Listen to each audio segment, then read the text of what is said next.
पे ढोल जमाने का मजा ही कुछ और है, मजा ही कुछ और है। ब्याज के माल से मलाई खाने का, थर्ड क्लास ससुराल को फर्स्ट क्लास बताने का, पंगत में बैठ के एक ही सब्जी के लिए दो दोने लगाने का, पंगत में बैठ के एक ही सब्जी के लिए दो दोने लगाने का, आरती में फटे हुए नोट चलाने का, कमजोर से बेमतलब लड़ने का, पत्नी को रोज रोज परेशान करने का मजा ही कुछ और है, मजा ही कुछ और है। मित्रों, श्रोताओं को भी कविता सुनाने का मजा ही कुछ और होता है, पर मन मेरा उस वक्त रोता है जब मजे के लिए शब्द अपने अर्थ खो जाते हैं और कुछ श्रोता तो बैठे बैठे ही सो जाते हैं, और कुछ श्रोता तो बैठे बैठे ही सो जाते हैं। यदि आप जागृत और जीवित हैं तो प्रमाण बताइए। कविता खत्म करता हूँ, तालियां नहीं अभी ये कवि सम्मेलन का आलू बंडा पसंद आया है? देखा ना आपने, क्या मजे ले लेकर के अपनी बात कर रहा था। वजन तोलने की मशीन है, न जाने कहां कहां की खुराफात लेकर के आया। ऐसा लगता है कि जैसे इसने एक सिद्धांत बना रखा है कि नहाना शैम्पू से और चलना टेम्पू से। बहुत अच्छे तरीके से अपनी फसल को बो करके काट ली भाई ओम व्यास ने। मित्रों, इस मंच पर हमारे एक मित्र कवि बैठे हैं, फिरोजाबाद से आए हैं, देश की संसद में बैठ करके अपनी बात कहते रहे हैं, भाई ओमपाल सिंह निडर। आज राजनीति की चलती हुई प्रचलित विचारधाराओं के अंतर्गत उन्होंने भारतीय जनता पार्टी से रिश्ता तोड़ करके कल्याण सिंह जी से जोड़ लिया है। वे कल्याण सिंह की पार्टी क्रांति पार्टी के राष्ट्रीय उपाध्यक्ष हैं, वीर रस के प्राणवान कवि हैं। आज हमारे आग्रह को स्वीकार करते हुए वे हमारे बीच में उपस्थित हुए। हम छावनी के इस चौराहे पर अपने इस बिछड़े हुए बंधु का, जो राजनीति के मोर्चे से बिछड़ गया था लेकिन कविता के मंच पर हमारा सहयोगी बनकर के खड़ा हुआ है, स्वागत करते हैं, अभिवादन करते हैं, अभिनंदन करते हैं। वे मेरे छोटे भाई हैं और छोटे भाई होने के नाते मैं अपने ही नगर में उन्हें उनकी संपूर्ण ऊर्जा के साथ, संपूर्ण चेतना के साथ आपके बीच में दावत देना चाहता हूं कि वे यहाँ पर पधारें और अपनी वीरता के प्रमाण प्रस्तुत करें। आप जोरदार तालियों की गड़गड़ाहट के साथ भाई ओमपाल सिंह निडर का स्वागत करें, अभिवादन। बीच में एक उपलब्धि हमें हुई और वो उपलब्धि ये कि भाई हरि किशन साबू हमारे बीच में आए हैं। वे इस प्रदेश के बहुत ललित मधुर भजन गायक हैं। उनकी भक्ति और भावना से ये चौराहे पर भी उनकी वाणी गूंजी है। मैं चाहूंगा कि भाई प्रकाश जी सोनकर, भाई श्री जगमोहन जी वर्मा उनका स्वागत करें, अभिवादन करें और अपनी कृतज्ञता को ज्ञापित करें। श्री ओमपाल सिंह जी निडर। आदरणीय अध्यक्ष जी, आज के कवि सम्मेलन के संचालक मेरे बड़े भाई श्री सत्तन जी, अग्रज अनुज कविगण और ये इंदौर और आसपास के महान श्रोतागण, मैं सबको प्रणाम करता हूं। मैं तो बहुत छोटा सा आदमी हूं, कविता लिखना मुझे आया नहीं। अब इस देश में बहुत से लोगों को मान लिया जाता है, मुझे कवि मान लिया गया, आदेश हुआ, आपके बीच में खड़ा हूं। थोड़ा बहुत जो कुछ पढ़ूं उसे इसलिए सराह लेना कि सत्तन जी ने मेरी प्रशंसा की है, उनका मान सम्मान न गिरे, इसका ध्यान रखना बस। सबसे पहले मैं बाबा गणेश को प्रणाम करता हूं उनके चरणों में, और चार पंक्तियां मां भवानी की वंदना में। स्वागत। कि मात सिंह वाहिनी, मात सिंह वाहिनी में द्वार पे खड़ा हूं, तेरे कवि का निभाऊं धर्म ऐसा वरदान दे। मात सिंह वाहिनी में द्वार पे खड़ा हूं, तेरे कवि का निभाऊं धर्म ऐसा वरदान दे। दान दे तू बुद्धि और विवेक, सावधान रहे, भूल से भी करूं तो तू मिटा अभिमान दे। कि मान दे मनीषियों को भारत का मान बढ़े, मेरे जैसे पापी मूर्खों को मैया ज्ञान दे। और ज्ञान दे तू गीत लिखे लेखनी विकास के पे वक्त पढ़ने पे बैरियों से युद्ध ठान दे कि तेरा हर रूप माँ अनूप मन भावन है किंतु प्रभु आज तू प्रचंड रूप धार ले और करना तुझी को है विनाश देश द्रोहियों का इसीलिए माँ भवानी खप्पर सवार ले कि हाथ ले कमान गदा पद्म चक्र शूल और शंख फूंक क्रांति का नंगी तलवार ले और पाप के पुजारियों का करते हुए विनाश एक बार तेरा पुत्र भी तुझे निहार ले। वाह वाह, जीते रहिए। और अपने घर में अपने कुनबे में आकर के किसको खुशी नहीं होती। दल बहुत दूर की बात है, दिल बहुत नजदीक की बात है। कौन किस दल का ये महत्वपूर्ण नहीं है, लेकिन हम एक दिल के लोग हैं, ये महत्वपूर्ण है। सही बात है। और ये बात आप पहले समझ लेते तो ज्यादा अच्छा था। आपने जो अभी एक निर्देश दिया कि ये बात पहले समझ लेते तो बहुत अच्छा है। मैं 4 पंक्ति पढ़ना चाहता हूँ आपका आदेश। देखो, कल्याण सिंह जी को भी दुख हुआ था। ओमपाल सिंह जी, उन्होंने कहा था कि मेरा कफन तक छीन लिया है। अब भारतीय जनता पार्टी का झंडा 2 रंग का है, वो तिरंगे में जाने वाले हैं। उन्होंने देश की सेवा की है, उसका भी 2 ही रंग का है। आप तो दिल की बात कहो। और वही रंग है जो पहले थे। मैं आपने जो बात कही कि पहले पहचान लेते तो बहुत अच्छा था। 4 पंक्तियां पढ़ रहा हूं और मेरी पंक्ति सही हो तो मुझे मन से आशीर्वाद दे देना। आओ, पंक्ति पढ़ रहा हूं, सुनिए। स्वागत। कि जख्म मिले हैं हमको तो ये काम नहीं है खारों का, कांटों का काम नहीं है। जख्म मिले हैं, चिंता मत करिए, समय किसी का इंतजार नहीं करता। जख्म मिले हैं हमको तो ये काम नहीं है खारों का, अंदाजा था गलत हमें कुछ फूलों के किरदारों का। अंदाजा था गलत हमें कुछ फूलों के किरदारों का, जाने कैसे अपने घर की बात गली तक जा पहुंची। जाने कैसे अपने घर की बात गली तक जा पहुंची, आंगन को विश्वास बहुत था कल तक इन दीवारों का। आंगन को विश्वास बहुत था कल तक इन दीवारों का। वाह वाह, क्या क्या ईंटों की दीवारें। ये 4 पंक्तियां और पढ़ रहा हूं आपके बीच में। वाह, फिर 2-4 पंक्ति पढ़ूंगा। कि व्यवस्था बीमार है, श्रम का पसीना चाहिए। पंक्ति सुन ले, बहुत काम आएंगे। व्यवस्था बीमार है, श्रम का पसीना चाहिए।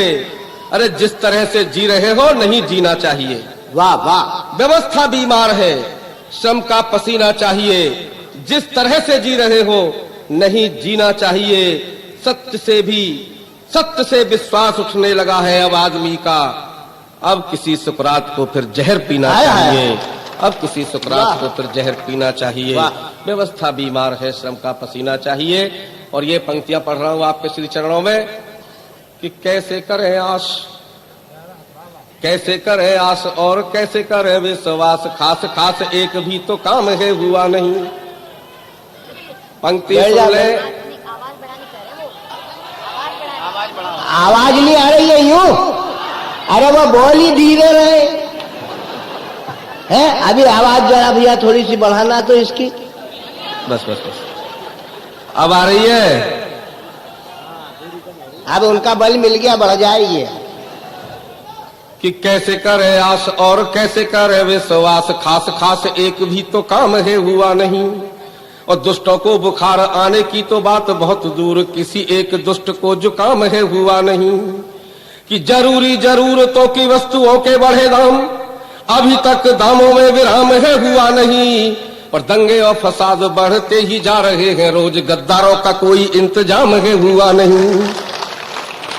कि दंगे और फसाद बढ़ते ही जा रहे हैं रोज, गद्दारों का कोई इंतजाम है हुआ नहीं।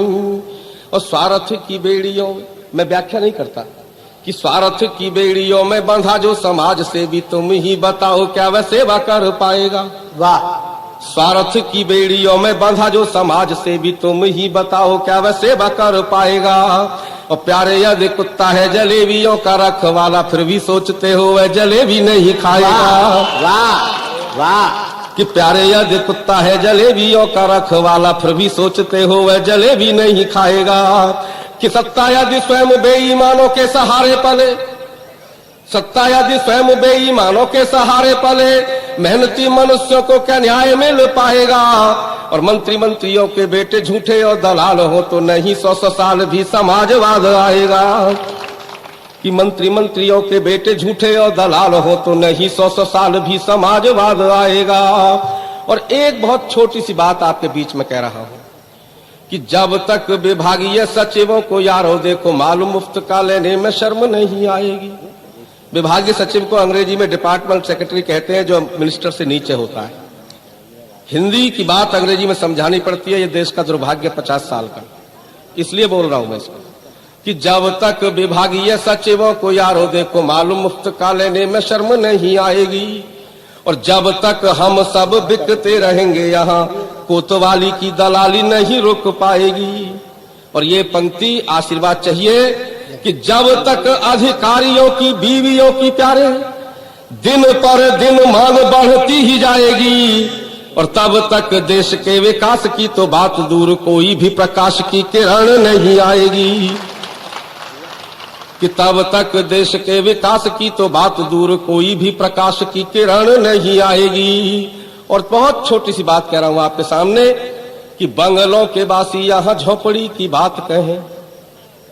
बंगलों के बासी, और बंगले कैसे, जिनकी दूसरी मंजिल पर नहाने के तालाब हो, समझ लीजिए। कि बंगलों के बासी यहां झोपड़ी की बात कहें, देखो ये विरोधाभास समझ न आता है। और किसी किसी को तो यहाँ पानी भी नसीब नहीं, कोई दूध को भी नाली में बहाता है। वाह। कि कोई वायु में विहार करे दिन रात, कोई जहाँ पैदा होता वहीं मर जाता है। और होती क्या गरीबी उस आदमी से जाके पूछो, सारी जिंदगी जो फुटपाथ पे बिताता है। वाह वाह। कि होती क्या गरीबी उस आदमी से जाके पूछो, सारी जिंदगी जो फुटपाथ पे बिताता है। और एक बात और कह रहा हूं कि क्रिकेट की वह टीम कैसे जीत सकती है जिसके खिलाड़ी कैच क्रीज नहीं जानते। ये मंच भी नहीं चल सकता अगर एकता न हो। कि क्रिकेट की वह टीम कैसे जीत सकती है जिसके खिलाड़ी कैच क्रीज नहीं जानते। और वे किसान पैदावार ले नहीं सकेंगे यार, जो बेचारे भला बुरा बीज नहीं जानते। कि पूरे देश के विकास की बढ़ा रहे जो आस, पूरे देश के विकास की बढ़ा रहे जो आस, वे गरीब घरों की दहलीज नहीं जानते। और वहां सरकार से बताओ कैसे करे प्यार, मंत्री जहां जरा भी तमीज नहीं जानते। कि वहां सरकार से बताओ कैसे करे प्यार, मंत्री जहां जरा भी तमीज नहीं जानते। और अंतिम पंक्ति पढ़ रहा हूं कि योजनाएं तो सभी बनी, गरीबी हटाने को राम जाने क्यों गरीबी का विस्तार हो रहा। योजनाएं तो सभी बनी, गरीबी हटाने को राम जाने क्यों गरीबी का विस्तार हो रहा। पत्रकार, अध्यापक, छात्र व किसानों पर खुलेआम शासकों का अत्याचार हो रहा। कि काले धंधे रोकने को छापे हैं जरूरी, किंतु सिर्फ भोला व्यापारी ही क्यों शिकार हो रहा। और थाने और जंगलों की बात छोड़िए हुजूर, मुख्यमंत्री कक्ष में बलात्कार हो रहा। कि थाने और जंगलों की। और सत्तन जी 4 पंक्ति पढ़ रहा हूं जानबूझ के, मैं कहां पढ़ूंगा आप समझ लेंगे। स्वागत। कि पहले तो मैं दाल में भी काला खलता था यार। अच्छा। ये कवि की कविता, कवि के लिए जो सबसे ऊपर बैठा है उस कवि के लिए। स्वागत। समझ लें और जवाब दे दें कि पहले तो मैं दाल में भी काला खलता था यार, अब क्यों है पूरी काली दाल आप बोलिए। आशीर्वाद चाहिए, सवाल दिल का है, दल का नहीं है। हाँ समझ लीजिए, वो कहाँ रहकर पढ़ता हूं मैं, ये भी सोच लें कि पहले तो मैं दाल में भी काला। अरे जरा सी बात होती थी संसद सर को उठा लेते थे हम लोग और यो करके भाषण दिया करते थे, इस तरह कर करके। जरा समझ लें इस बात कि पहले तो मैं दाल में भी काला खलता था यार, अब क्यों है पूरी काली दाल आप बोलिए। और झेलम चिनाब रावी रो रही है जार जार। इशारा है मेरा। झेलम चिनाब रावी रो रही है जार जार, हल क्यों हुआ नहीं सवाल आप बोलिए। वाह वाह क्या कहने। झेलम चिनाब रावी रो रही है जार जार, हल क्यों हुआ नहीं सवाल आप बोलिए। कि 5 लाख हिंदू हुए, 5 लाख हिंदू हुए उग्रवाद का शिकार, उनका सुधारा क्यों न हाल आप बोलिए। और मंदिर भी तोड़े गए, किए गए बलात्कार, क्यों नहीं तुम्हें हुआ मलाल आप बोलिए। वाह वाह, और ये वाह, पंक्ति वाह, वाह, भाई वाह। मैं खुद भाषण दिया करता था कि सफेद कपड़ों के संत हैं, इसलिए मुझे वोट दीजिए, मेरा वोट वहां पहुंचकर उनको मिल जाएगा। अगर मेरी पीड़ा सही हो तो ताली बजाएं, और अगर इसमें द्वेष हो तो बिल्कुल न बजाएं। अब मेरे भाग्य में लिखा है कि सत्ता के विरोध में ही पढ़ना है, क्या किया जाए इसका। पंक्ति पढ़ रहा हूं आपके सामने। मंगल कहते हैं अच्छे के लिए, मंगल की बात कर कुर्सी पे आ गए तो बैठते ही उस पे अमंगल करा दिया। अच्छा, मंगल, हाँ भाई, हमारे यहाँ तो एक कहावत है, कर्महीन खेती करे बैल मरे सूखा पर। वाह। और पूरे देश का इतिहास पढ़ लें 2.5 साल का, अपने आप समझ में आएगा। कहीं सूखा है, कहीं अपना उड़ीसा में जो कुछ हो रहा है वो है, कहीं बाढ़ है, सब देख लें। कि मंगल की बात कर कुर्सी पे आ गए तो बैठते ही उस पे अमंगल करा दिया। आस और उमंग की जगह मिला है हुड़दंग, शासन को दंभियों का दंगल बना दिया। कि शासन में आकर के राम को भुला दिया है। हाँ, वाह वाह। अब तो एजेंडे में ही नहीं है, 2 इलेक्शन तो मैं ही लड़ गया था। नहीं नहीं, ठीक। कि शासन में आकर के राम को भुलाने वालों, संसद को स्वार्थ का जंगल बना दिया।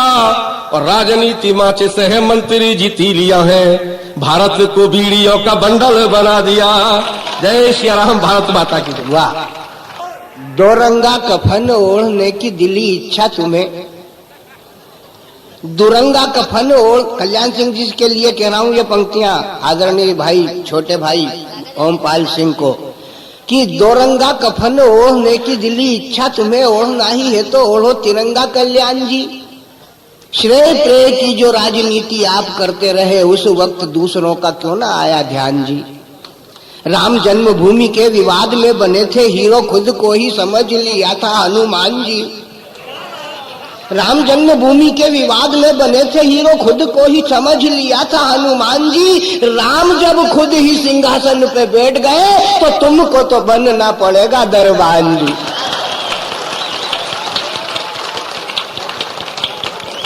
देश की राजनीति चाहे जितना मोड़ ले, लेकिन इस लक्ष्मण को मुझ राम से कोई अलग नहीं कर सकता। ये और मैं दोनों मिलकर के राम के लिए लड़ेंगे।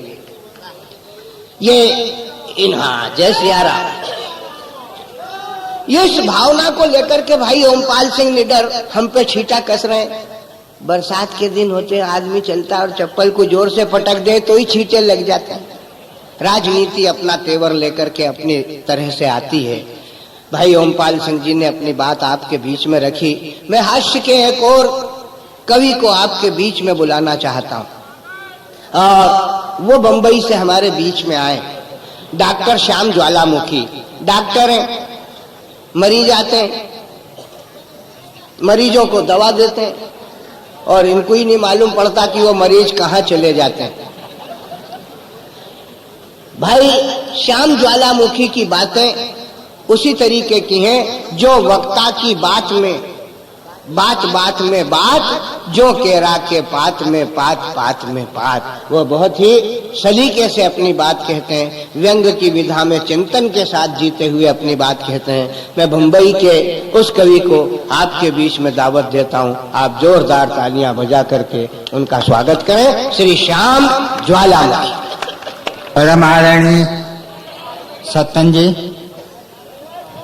पागल जी, समस्त कविगण तथा यहाँ उपस्थित साहित्यिक नगरी इंदौर के समस्त अंतर्राष्ट्रीय निकल जान दे, नहीं तो ये प्राकृतिक पीड़ा है।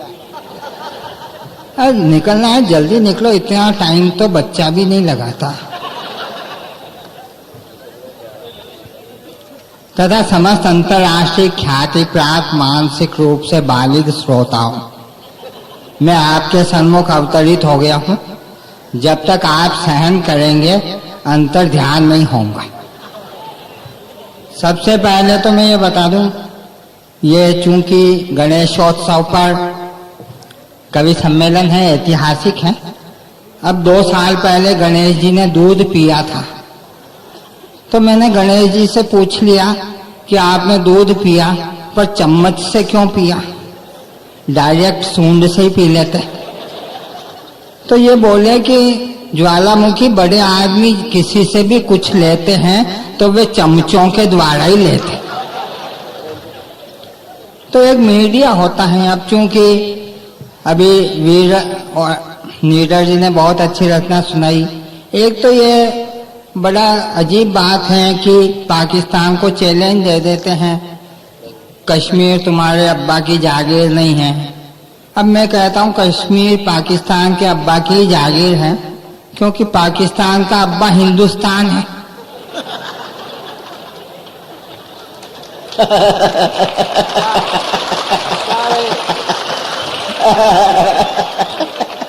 अब थोड़ा सा जोश आ जाता है। एक बच्चा वीरस की कविता सुनकर घर चला गया, अपनी माता से बोल दिया, माँ मैं तेरे दूध का कर्ज चुका दूंगा। माँ बोली, बेटा दूध का कर्ज बाद में चुकाना, पहले दूध वाले का कर्ज तो चुका दे। तो यथार्थ में थोड़ा अंतर हो जाता है। मैं चूंकि बंबई से आया हूँ और अभी तो आप सबका, अभी तो पूरे देश में एक चल रहा है, कौन बनेगा करोड़पति, मुफ्त में। हाँ, अब एक जने से पूछ लिया, अमिताभ बच्चन ने, वो भी हरियाणा का ही था, कि एक फिल्म है, एक फिल्म बनाई थी जिसका नाम ABCL था, वो अमिताभ बच्चन ने किसने बनाई? तो उसने कहा कि ताला लगा दे, तो वो बोला ताला तो लगा हुआ, उसे खुलवाओ। तो ये सब होता है। पर सत्तन जी मेरे गुरुजी हैं, मैंने इनसे बहुत कुछ सीखा, बड़े दानवीर भी हैं। एक संस्था को 1 लाख रुपए का चेक डोनेशन में दे दिया। मैंने कहा इस चेक पर साइन तो कर दो गुरु। ये बोले साइन में नहीं करूंगा, इसी को गुप्त दान कहते हैं।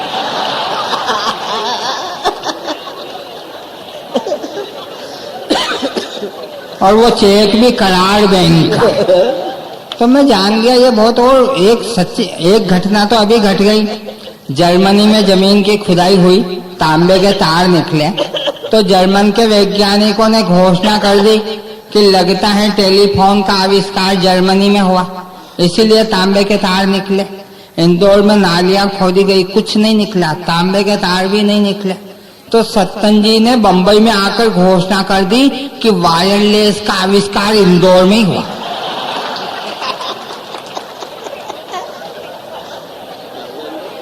तो मैं जब जान गया ऐसे गुरु यहाँ हैं, तो फिर इंदौर बड़ा सुरक्षित है, उसे किसी तरह के कोई। अब ये देश ही बड़ा अजीबो गरीब देश है। अजीबो गरीब से मेरा मतलब है अजीब ढंग का गरीब देश। यहाँ क्या करते क्या हो जाता पता ही नहीं चलता। अभी तो अपने अटल बिहारी जी अमेरिका गए हुए हैं, एक हाथी और एक गधा ले गए हैं। अब हाथी तो है बिल क्लिंटन, गधा से उसको अंकुश कर लेंगे ऐसे लग रहा है। पर कुछ भी हो जाता है। अब अटल जी को घर में बहू है ही नहीं और बहुमत मिल गया, और जब नहीं मिला तो सबसे समर्थन मांग रहे थे, तो लालू जी से भी कह दिया समर्थन दे दो। अब उन्हें पता ही नहीं था कि एक बाहर है बच्चों का बाप, एक ब्रह्मचारी को कैसे समर्थन दे। विचारधारा ही नहीं मिलती। और अक्कल होती तो समर्थन दे भी देता, पर अनाज खावे तो अक्कल आवे। चारा खाने से ही अक्कल आ जाती, तो तबेले की सारी भैंसें PhD नहीं हो जाती। पर चारा खाना भी तो कोई कम बात नहीं है। अपने महाराणा प्रताप ने घास की रोटी खाई, वो देशभक्त कहलाए। इस हिसाब से लालू जी से बड़ा देशभक्त कौन होगा, जिसने चारा खुद खाया और रबड़ी राष्ट्र को समर्पित कर दी। अब ये कहते हैं चारा, घर में रबड़ी थी तो चारा क्यों खाया। मैं सत्तन जी से भी पूछ लिया क्या बात है, घर में रबड़ी तो चारा क्यों खाया। ये बोले तू नहीं जानता ज्वालामुखी जी, जिसकी शादी को 40 साल हो जाए उसे पूछना घर की रबड़ी से बाहर का चारा कितना अच्छा है।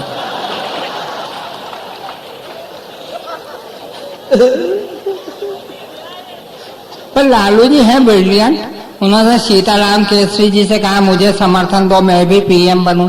सीताराम जी बोले ऐसा है कि तुम्हें अंग्रेजी नहीं आती। तो लालू जी 3 महीने के लिए बिल क्लिंटन के पास अंग्रेजी सीखने गए। 3 महीने बाद सीताराम जी ने बिल क्लिंटन से मोबाइल फोन पर पूछा, what is progress in English of Lalu Yadav? तो बिल क्लिंटन बोला, ई ससुरा अंग्रेजी ना सीख सकता।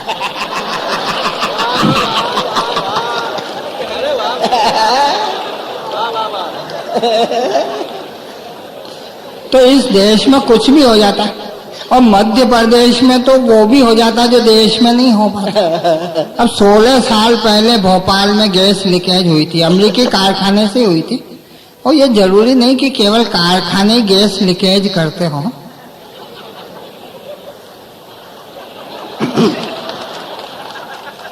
पर अमेरिकी कारखाने से उम्मीद भी क्या थी ज्यादा।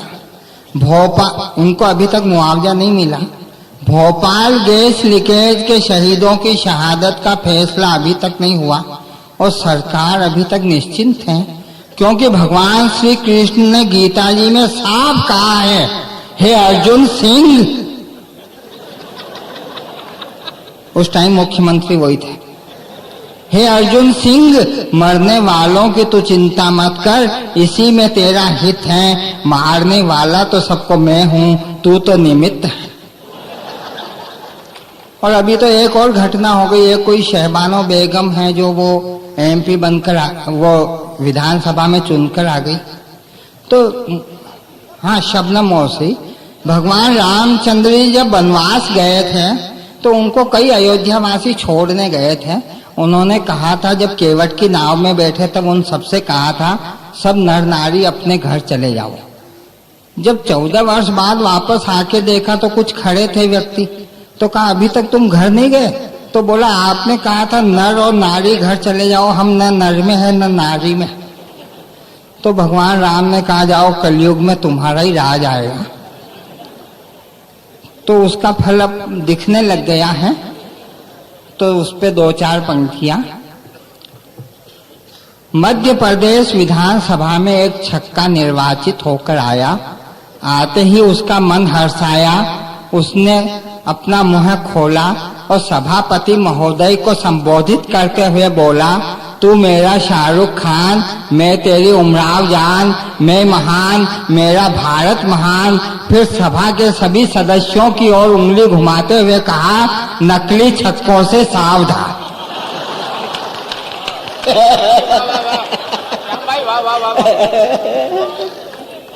जब छक्कों से ही राज चलवाना है तो असली छक्के आ गए हैं, क्यों हमें बदनाम करते हो? उसका ये मतलब था, और कोई ज्यादा नहीं था। वैसे अपने भूतपूर्व प्रधानमंत्री जी ने देश का सोना बेचा। विरोधियों ने कहा ये गलत कर दिया, जैसे उनके घर का बेच दिया हो। अब इसमें गलत क्या है? प्रधानमंत्री जी बड़े आदमी होते, इतने बड़े आदमी सोना नहीं बेचेंगे तो क्या चने मूंगफली बेचेंगे? अब बेच दिया तो बेच दिया। आप कहते हैं कि आज सोना बेचा, कल देश को बेच देंगे। मैं दावे से कहता हूं, कोई पीएम इस देश को नहीं बेच सकता, क्योंकि जो चीज पहले ही गिरवे पड़ी हो उसे कोई कैसे बेच सकता? पहले तो छुड़ाना पड़ता है। और उसके बाद नरसिंह राव जी आए तो वो बड़े बुद्धिजीवी थे। बुद्धिजीवी उसे कहते हैं जो किसी भी काम को डिफिकल्ट कर दे। जैसे तबेले में भैंसे गिनना हो तो भैंसे नहीं गिने, पहले उनके पांव गिने, फिर 4 का भाग दे। कुछ वीपी सिंह जी जैसे ज्यादा बुद्धिजीवी भी होते हैं, जो बगीचे में लिखा है फूल तोड़ना मना है तो वे फूल नहीं तोड़ते, पौधे ही उखाड़ना शुरू कर देते। यानी जो नियम से चलते हुए जितना नुकसान कर सके वो बुद्धिजीवी। उसके बाद भी इनसे कोई काम सही हो जावे तो आश्चर्य की कोई बात नहीं है, क्योंकि 12 घंटे में एक टाइम तो ऐसा आता ही है जब बंद घड़ी भी सही टाइम बताती है। तो मैं सत्तन जी से एक बार पूछ लिया, जंगल के शेर में और सर्कस के शेर में क्या अंतर है? सत्तन जी बोले, नस्ल तो एक ही होती है, सिर्फ परिस्थितियों का अंतर होता है और परिस्थितियों के कारण कुछ कुछ गतिविधियों का अंतर होता है। जैसे अटल जी विपक्ष में बैठते थे तो वे जंगल के शेर थे, और जब सत्ता में बैठने लगे तो सर्कस के शेर। तो ये थोड़ा अभी तो वो नहीं है, पहले तो वो साउथ से हंटर वाली आती थी, तो जैसे कहती करते थे। अब परिस्थिति ठीक है। वैसे कवि बनने से पहले मैं भी इंसान था।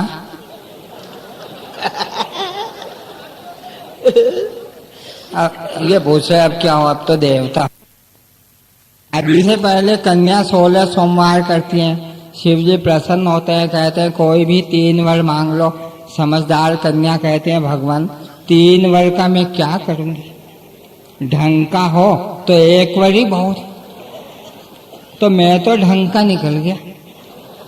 पर कई जगह कन्या को पहले नहीं देखते। मैंने एक दूल्हे को प्रेजेंट देते हुए कान में कहा, कैसी दुल्हन से शादी कर रहे हो, देखा नहीं रंग काला है, नाक चपटी है, दांत टेढ़े है, एक आंख है ही नहीं। वो बोला, ज्वालामुखी जी आप कान में क्यों कहते हो? अरे जोर से बोलो, या सुनती भी नहीं। तो मेरी पत्नी तो पतिव्रता है। पतिव्रता का मतलब आप गंभीरता से न लें। जो पति को रोज व्रत करवावे उसी को पतिव्रता कहते हैं। पर एक बात सच है, वो कभी मेरे बिना खाना भी नहीं खाती, और खाए भी कैसे, मैं जाकर बनाऊं तभी तो खावे। अब कह हैं हाँ, वो वीरप्पन तो मुझे तो आप ही वीरप्पन लगे। वीरप्पन का मतलब वीर अपन, जो बोलता है उसी में छाया दिख जाती है।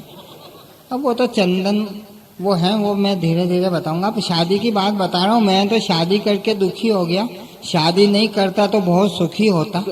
एक बहुत बड़ा चांस छोड़ दिया। कौन सा चांस? ज्वालामुखी शादी करके हो गए बड़े दुखी। ज्वालामुखी शादी करके हो गए बड़े दुखी, वरना दुनिया में होते तुम सबसे सुखी। क्या तुक मिलती, क्या जोड़ी जमती, इधर युक्तामुखी इधर ज्वालामुखी।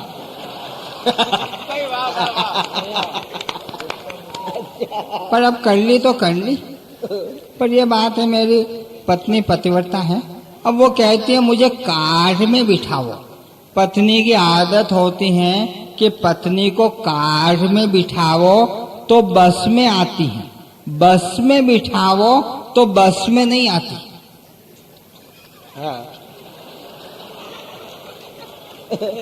हाँ, मेरी कविता समझने के लिए भी मिनिमम क्वालिफिकेशन पोस्ट ग्रेजुएट होना जरूरी। जो समझ जाता वो एक बार हंसता है, जो नहीं समझता 3 बार हंसता है। एक बार वो सबके साथ हंसता है, दूसरी बार कविता समझ में आती तो हंसता है, तीसरी बार वो केवल इसलिए हंसता है कि अरे पहली बार तो अपन फोकट में ही हंस गए। तो पत्नी को कार में बिठाओ तो बस में आती है। अब मैं कार कहाँ से लाता कवि? अब हमारे ओम जी भी कार नहीं ला सके तो एक साधु के पास चले गए। देखे मुफ्त में काम हो जाए, बोले पत्नी को वश में करने का कोई मंत्र दे दो। अब इन्हें मालूम नहीं साधु के पास ही पत्नी को वश में करने का कोई मंत्र होता।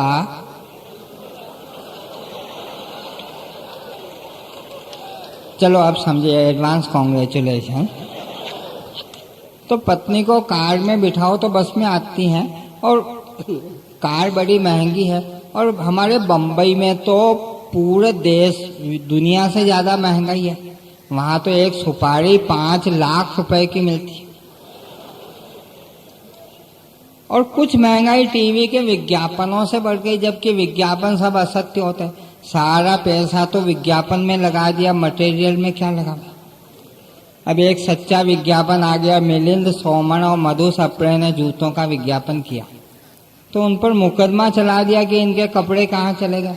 अरे वो बेचारे यही तो बता रहे हैं कि जूते खरीदने में कपड़े बिक गए।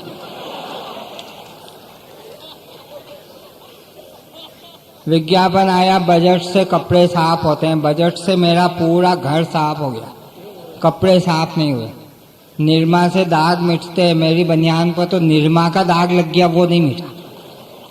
अब एक हीरोइन लक्स से नहाई और गोरी हो गई। लक्स से ही कोई गोरा हो जाता तो पूरा मद्रास कश्मीर नहीं हो जाता। वो वेस्ट इंडीज वाला लाड़ा दत्ता नहीं हो जाता। अब चाहे जो विज्ञापन आ जाते हैं, आयोडेक्स मलिए काम पर चलिए, आयोडेक्स मलिए काम पर चलिए। अरे जो 10 साल से बेरोजगार है वो आयोडेक्स मलते ही कौन से काम पर जाए?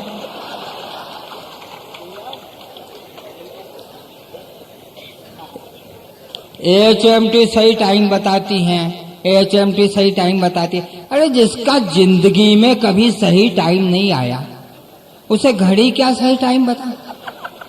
सोने जैसे गेहूं से बना आटा खाइए तो सोना ही दे दो ना, क्यों सोने का आटा बना? तलवार जैसी धार वाला ब्लेड लीजिए, दाढ़ी बनानी है या गला काटना है? चाइनीज सिगरेट, चाइनीज फूड खाइए, बिना चाइनीज फूड खाए ही तो 100 करोड़ हो गए। कुछ भी विज्ञापन आ जाता है जिसका कोई अर्थ ही नहीं निकलता। दिगंबर क्लॉथ मिल के कपड़े पहनिए। बहुत अच्छा है भाई, वाह।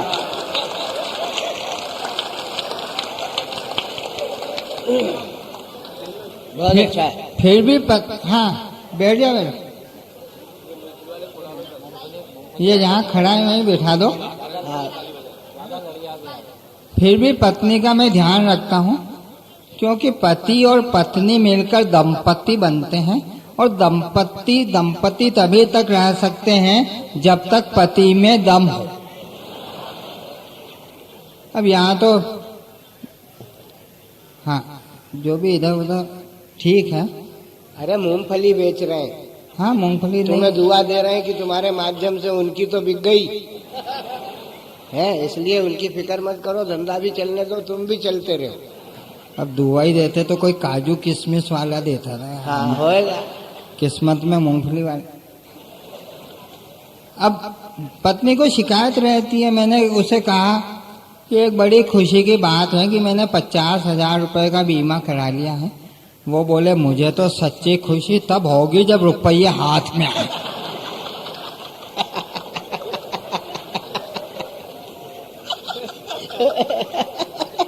अब क्या कर सकते हैं, उसकी हर इच्छा तो पूरी कर नहीं सकते। अब वो इच्छा ही कर ले कि मैं विधवा होना चाहती हूँ तो क्या करें, पर छोटी मोटी इच्छा पूरी कर देता हूँ। कहा श्रीमती जी ने ज्वालामुखी जी म्यूजियम चले। मैंने कहा नहीं, बिना बुलाए कहीं नहीं जाएंगे। म्यूजियम वालों को जरूरत होगी तो वो खुद आएंगे और तुझको ले जाएंगे। तो ये तो मैंने अपना बायोडेटा बताया, इससे किसी और का कोई संबंध नहीं है। अभी अपने क्रिकेट टीम वर्ल्ड कप खेलने गई, खाली हाथ वापस आ गई लंदन से। वो तो आना ही था, क्योंकि अपने खिलाड़ी बड़े जल्दबाज बहुत होते हैं। 15 दिन पहले ही चले गए और 15 दिन पहले ही वापस आ गए। अरे भाई टाइम पर जाते टाइम पर आते।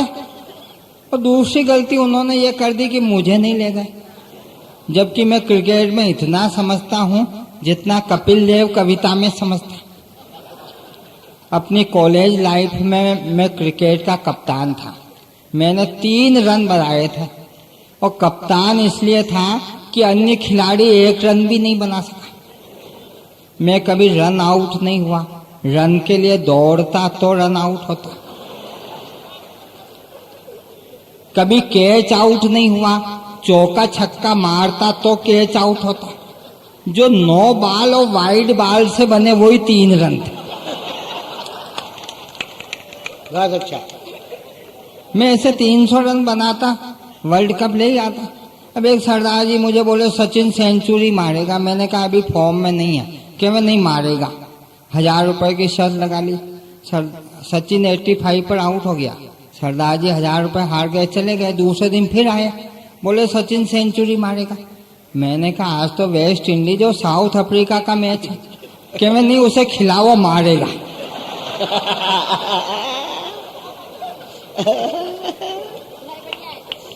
मैंने कहा भले आदमी, कल तो 1000 हार गया, आज फिर शर्त लगा रहा कि कल 3000 हारा। मैंने कहा 1000 की शर्त लगाई, 3000 कैसे हार गया? वो बोले 2000 की शर्त में हाईलाइट पर भी हार गया।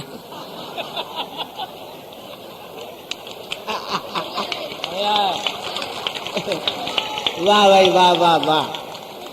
तो ये खेल ही बड़ा अजीब है। अब ऑस्ट्रेलिया में एक फिल्म बनी, गावस्कर नाम था, तो गावस्कर साहब देखने चले गए। फिल्म देखी, फिर निर्माता से झगड़ पड़े, इसमें गावस्कर को तो बताया ही नहीं। तो निर्माता ने बोला, हिंदुस्तान में तुमने बॉर्डर बनाई थी,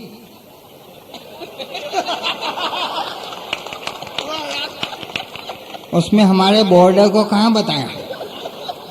कुछ भी हो जाता है। मेरा एक मित्र है, पहले शादी कर ली, बाद में उसे पूछे कि तुम लव मैरिज तो कर ली, तुम्हारे मन में किसी और का तो ध्यान नहीं है। बोले तुम क्या करते हो? कि खिलाड़ी हूँ। किसका? क्रिकेट का। क्रिकेट ऐसा अजीब खेल है जिसकी ओलंपिक में तो कोई वैल्यू ही नहीं है। गुलाम देशों का खेल है, जिन जिन को गुलाम बनाया अंग्रेजों ने सिखा दिया। तो बोले कौन से खिलाड़ी हो? स्पिनर। तो वो बोला बेवकूफ, स्पिनर को भी कभी कोई नई गेंद मिली क्या?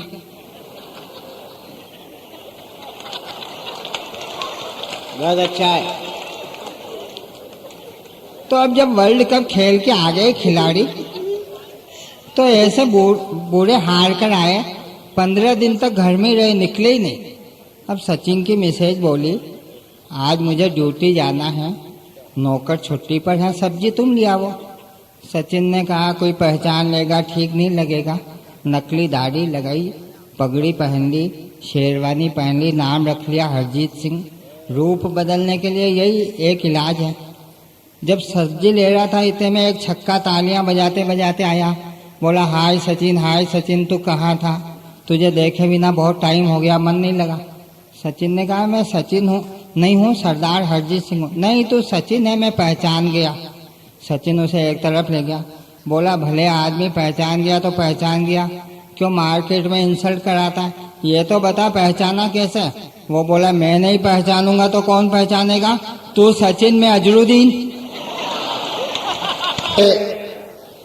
थे श्याम ज्वालामुखी बहुत ही दुखी, बंबई से हमारे बीच में आए और हंसी का प्रसाद हमें बांट गए। भाई श्याम ज्वालामुखी बहुत ही तीरंदाज आदमी है। सर्कस देखने गए, सर्कस में ये कमाल दिखा जा रहा था आखिरी में कि वो एक लेडी आई, उसे कुर्सी पर बिठाया, एक शेर आया, उसने उसको लिपस्टिक लगाई और लिपस्टिक लगा के अपनी जीभ से उस लिपस्टिक को साफ कर दी।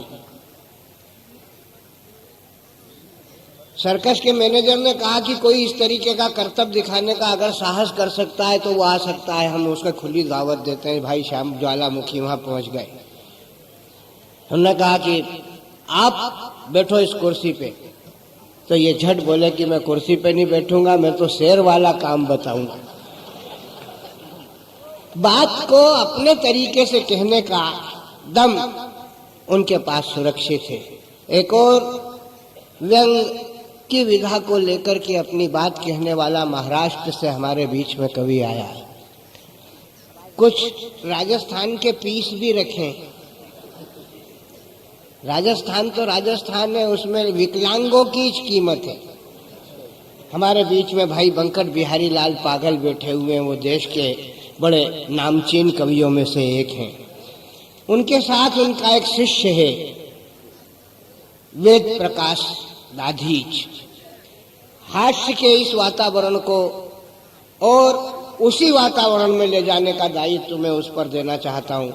वेद प्रकाश दाधीच से कहता हूँ कि वो यहाँ पर आए और अपनी रचना का पाठ करें। आप जोरदार तालियां बजा करके इस कवि का स्वागत करें, अभिवादन करें।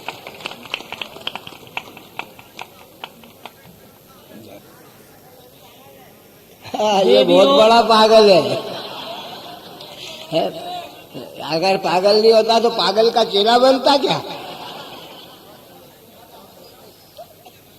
इंदौर की देवियों, ये हुआ चालू चावनी चौरस्ते पे।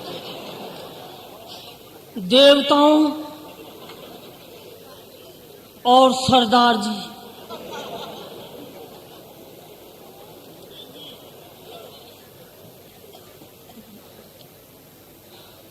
कविता सुनाऊं? उससे पहले इतना सो निवेदन करूंगा कि जीन कथा मेरी कविता की कोई लाइन बढ़िया लगे तो बीच बीच में तालियां बजा आपका जीवित होगा को प्रमाण देता रही।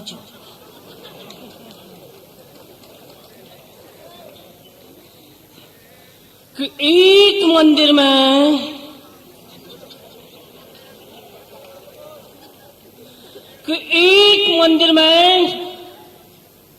एक पंडित जी कर रहा था प्रवचन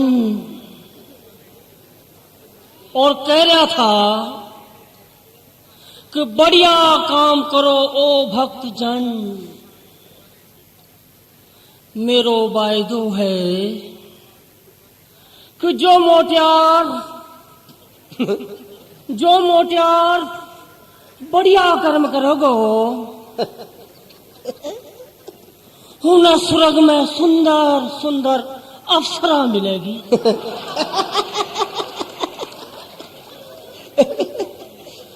उन्हें स्वर्ग में सुंदर सुंदर अप्सरा मिलेगी और लुगाया की तो मोनोपोली ही चलेगी, क्योंकि सती पार्वती कहावेगी जो अगला जन्म में भगवान शंकर के जी आप का पता न पावेगी। इतना सुनता ही बीच में ही बोल उठी एक लुगाई, बोली रहे अन्यायी रबा दे तेरे कने तेरो वायदो और यही कसम मिले तो मन बसु के फायदो।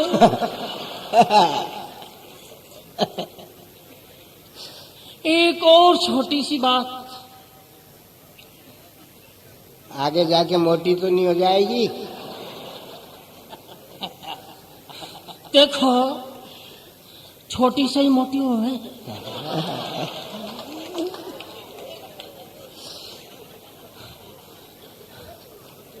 एक छोरा को बाप बोलियो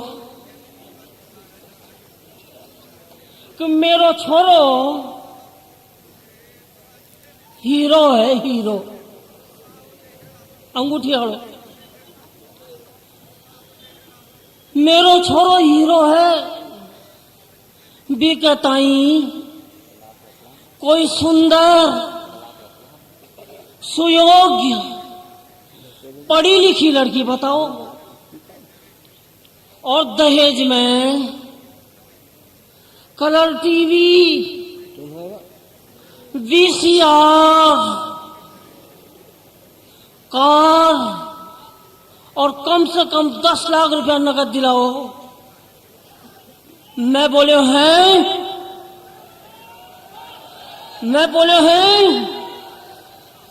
तने एक हीरा का इतना दाम देंगा, अरे इतना में तो जी खान से हीरो निकले है, बाखान खरीद लेंगा। का प्रभाव है कुछ लोगों के समझ में नहीं आई। राजस्थान की बोली ठेठ, ये ऐसे ही है जैसे फेयर एंड लवली, ढोर एंड गौली।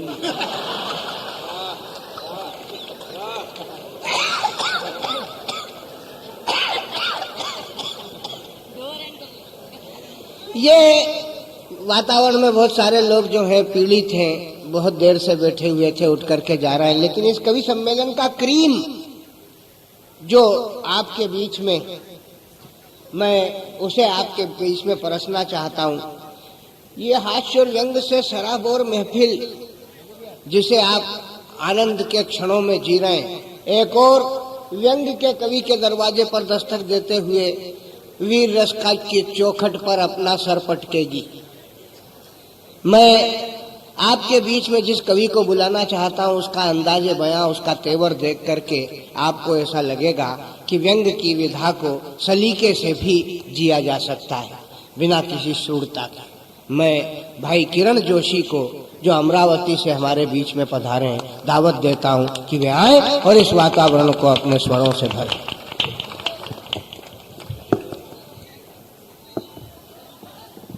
आप सबको प्रणाम करता हूं। कहां जा रहे? अरे पुत्र, एक मूंगफली वाले से ही पहले से हस्तिनापुर परेशान था, अब ये पता नहीं।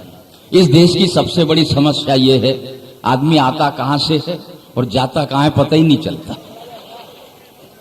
किसी राह चलते आदमी से पूछो कहां जा रहा है, उसका जवाब रहता है कहीं नहीं। कोई कुछ कर रहा है, उससे पूछो क्या कर रहा है, कुछ नहीं।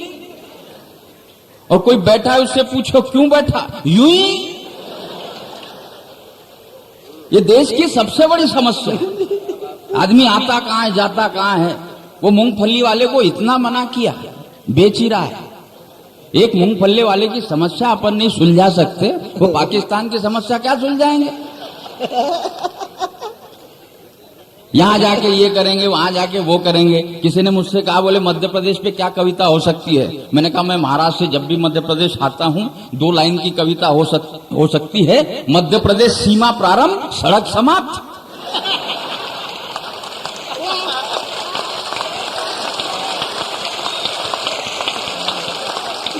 अपन अपने यहां की समस्या नहीं सुलझा रहे और वहां जाके झंडे फहरा रहे। तेरे को मालूम नहीं है यहाँ की स्थिति। अगर ये हमारे यहाँ की सड़कें, हाय हाय हाय अल्लाह, आप कभी अपनी पत्नी के पास बैठ के किसी ऑटो रिक्शा में इसमें घूम लो तो आपको ऐसा लगने लगेगा कि आज डोल 11 से।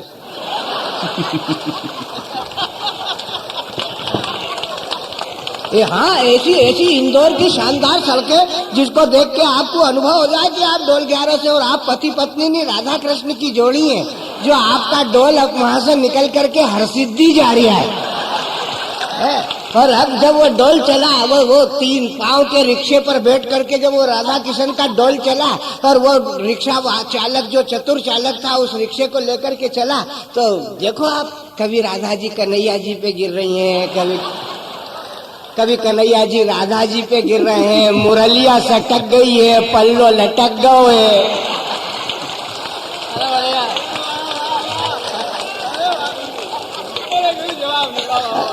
पल्लो लटक गए और ड्राइवर साहब जो है अपनी मस्तानी चाल में रिक्शे को कुदाता हुआ चेतक की तरह गाना गाता है कि मेरा तंडोले, मेरा मंडोले, मेरे दिल का गया करार रे, हमने क्या हमको यही उतार रे।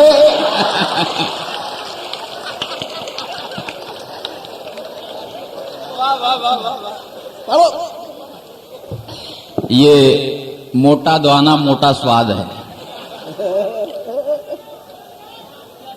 वाकई। हाँ, पता ही नहीं चलता मोटा है कि मीठा है। हमारे यहाँ ऐसी लिखे जाती है बातें। जब भी मैं आता हूँ वहां लिखा रहता है नई सरकार किसानों की सरकार। उसी बोर्ड के पीछे लिखा रहता है आगे अंधा मोड़ है। हम लिखते क्या है और लोग पढ़ते क्या है, हम इसकी चिंता ही नहीं करते। और इसलिए मीठा मोटा समझ में नहीं आता है। कई चीजें देश में समझ में नहीं आती है। आज हम गिरिराज में रुके थे, वहां रुकने के भी नियम थे, 20 नियम थे, 18 समझ में आ गए। 18 तो ये थे, 10 बजे के बाद यहाँ नहीं आना, किसी को साथ नहीं लाना, यहाँ शराब नहीं पीना वगैरह वगैरह 18। 19वां था अपने सामान की रक्षा स्वयं करना, और 20वां था चाबी काउंटर पे जमा करना। मेरे समझ में अभी तक नहीं आ रहा है। सामान वहां है, अपन यहां है, चाबी काउंटर पे है, रक्षा हो रही है।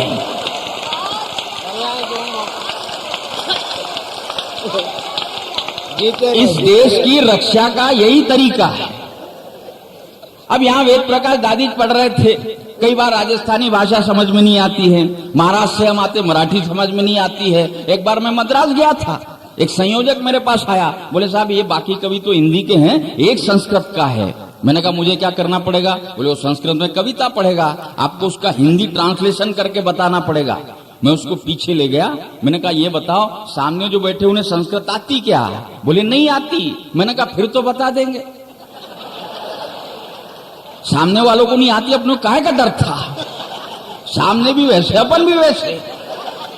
तो संस्कृत का कवि खड़ा हो गया, उसने पहली पंक्ति पढ़ी, स्त्रियश्च चरित्रम पुरुषस्य भाग्यम। स्त्रियस् चरित्रम पुरुषस्य भाग्यम। मैंने कहा ये कवि कह रहा है स्त्रियस् चरित्रम पुरुषस्य भाग्यम का मतलब होता है स्त्री का चरित्र देखकर पुरुष भाग गया। उसने दूसरी पंक्ति पढ़ी, न जानाति देवो कुत मनुष्यम, न जानाति देवो कुत मनुष्यम। मैंने कहा जब इसे देव नहीं जान पाया तो कुत्ता क्या जान पाएगा यार। तो हमारे देश में भाषा का भी अलग अंदाज है, भाषा का भी अपना मजा आ जाता है। अब यहाँ पुलिस वाले हैं, अभी हम कल छिंदवाड़ा में कवि सम्मेलन कर रहे थे, यहाँ तो बताया गया कमिश्नर साहब थे मंच पे, वहां भी सुप्रिंटेंडेंट साहब थे, पुलिस अधीक्षक। तो एक कवियत्री आई, उसने एक पंक्ति पढ़ी कविता की, बोले चलो दिलदार चलो। तो पुलिस अधीक्षक साहब खड़े हो गए, बोले चांद के पार चलो। तो सारे पुलिस वाले तैयार हो गए, बोले हम भी है तैयार चलो। ये कविता का असर होता है। अभी ये भी तैयार है, लेकिन इधर से आर्डर नहीं हो रहा है। इधर से जब आर्डर हो जाएगा, ये कई चीजें हमारे देश में समझ में नहीं आती है। अभी किसी ने सत्यन जी ने कहा था कि ये क्या नाम रख लेते हो यार, किरण जोशी। राधेश्याम जोशी स्वयं नहीं समझ पा रहे थे, वो तो तुम्हारे इंतजार में 5 बजे तक इसलिए खड़े थे कि किरण जोशी आ रही है। तो जब वो मैं आ गया तो राधेश्याम जोशी जी ने कहा, बोले यार जोशी होकर क्या नाम रख लेते हो, ये किरण जोशी। तो मैंने सत्यन जी से कहा, दादा इनको क्या जवाब दूं? जवाब सत्यन जी का है, लेकिन थ्रू अपने मुंह है।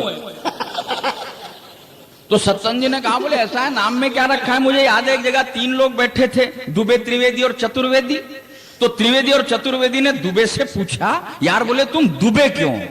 दुबे बोले ऐसा है, मेरी माँ थी, एक पिता थे, 2 थे इसलिए दुबे। ये सुनते त्रिवेदी चतुर्वेदी से बोले चलो यार पोहा खा के आते। बोले अपन क्या जवाब देंगे, वो तो दुबे था, उसने एडजस्ट कर लिया। अब तू त्रिवेदी और मैं चतुर्वेदी। तो जब त्रिवेदी और चतुर्वेदी घूमने निकले तो सामने से मिश्रा जी आ रहे थे।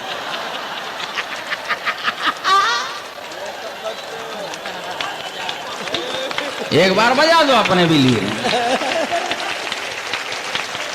तो मिश्रा जी ने कहा, बोले वहां बंद जाना, बहुत खतरनाक बात चल रही है। मैं तो मिश्रा हूं, लेकिन ये नाम में कुछ नहीं रखा, काम अच्छा होना चाहिए। हम हमारे देश में अच्छे नाम रख ही नहीं सकते, कितने बढ़िया बढ़िया नाम है। अभी मैं बनारस गया था, एक आदमी मेरे पास आया, बोले साहब अच्छा हुआ आप आ गए, मेरे 2 जुड़वा बच्चे हुए, मुझे नाम ही नहीं सूझ रहे। मैंने कहा रख दो यार सत्यनारायण, कितने बढ़िया नाम है, ओम व्यास। बोले नहीं साहब, पत्नी की शर्त है, जैसे पहले 5 के थे वैसे 2 के होना। मैंने कहा 5 के क्या थे? बोले गजाधर, धरणीधर, श्रीधर, लीलाधर, बंशीधर। मैंने कहा 6वें का रख दे इधर और 7वें का उधर, 8वां हो गया तो मेरे पास आना, मैं रख दूंगा किधर। हम अच्छे नाम नहीं रख सकते।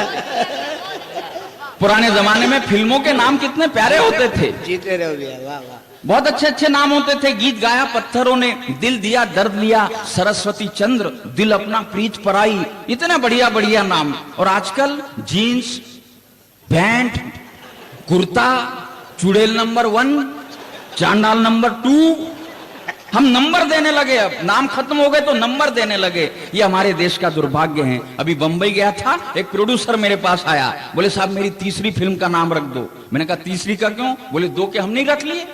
मैंने कहा क्या रखा? बोले 1 का रखा जलाकर राख कर दूंगा, 2री का मिटाकर खाक कर दूंगा।